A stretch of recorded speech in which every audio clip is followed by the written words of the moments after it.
Humor itu sendiri adalah sesuatu hal yang serius, lebih serius daripada ilmu pengetahuan.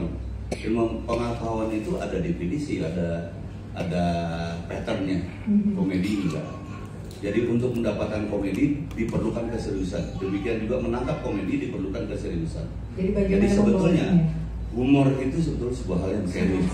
Nah, untuk masuk ke film lebih lagi, karena di film yang dibutuhkan aktor bukan komedian.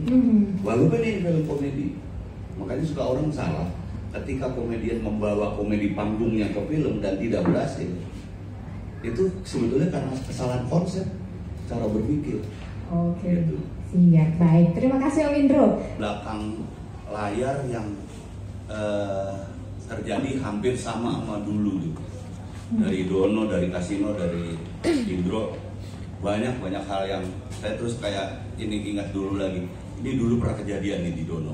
Ini pernah kejadian di Kasino. Kayak dejavu gitu ya Om ya? Ya kayak dejavu kayak gitu. Oke, baik Om. Ini puas ya Om ya, jelas puas ya dengan hasil. Istilahnya kembali salah nih. Oke, Om. Baik, bukan soal puas nggak puas. Saya bahagia bahkan.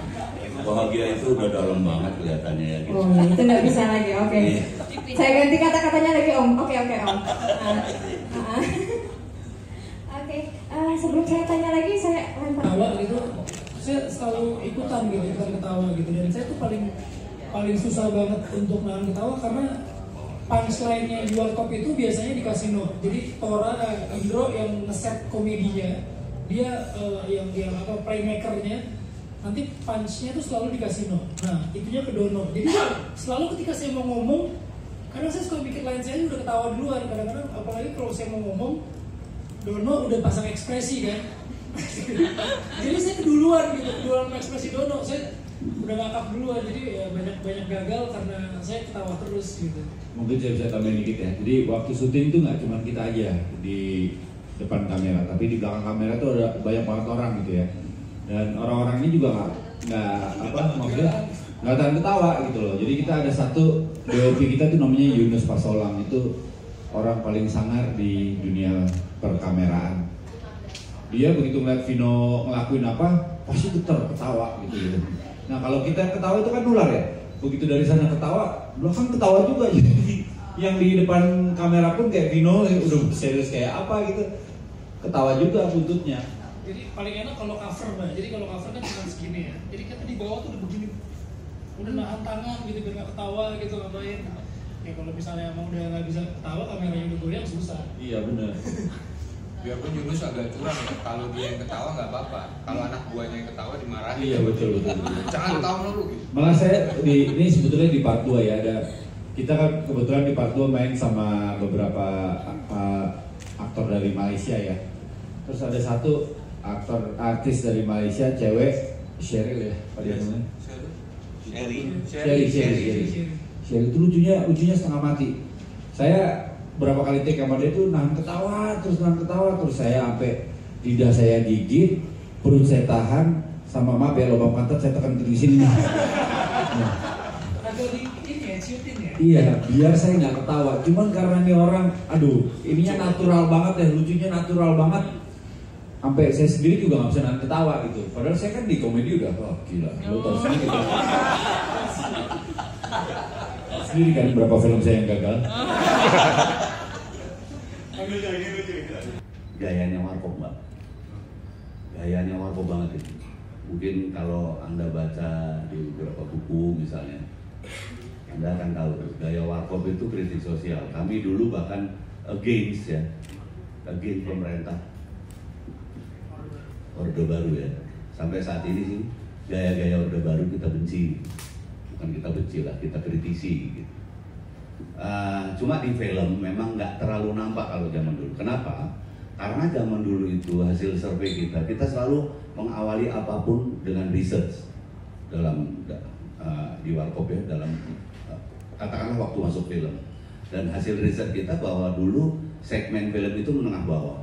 Jadi kita nggak mungkin membawa benar-benar panggung kita dengan segala visi sosialnya ke film. Karena apa? Menengah bawah. Kita kepengen ya untuk hiburan aja. Tapi ketika sekarang kemudian ada kemungkinannya kita main di tengah dan atas, maka itu kita lakuin lagi. Karena bagaimanapun juga saya harus mempertahankan warna warkopnya.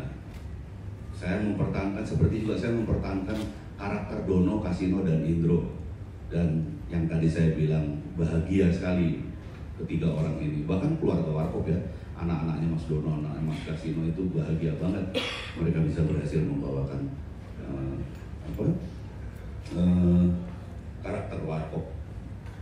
Itu aja sih sebetulnya.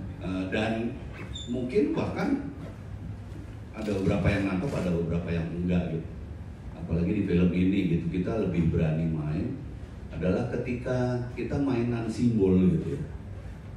Mainan simbol. Jadi kritik sosialnya melalui simbol. Seperti misalnya negeri ini nggak bisa apa-apa pada pelanggaran-pelanggaran yang berjemaah.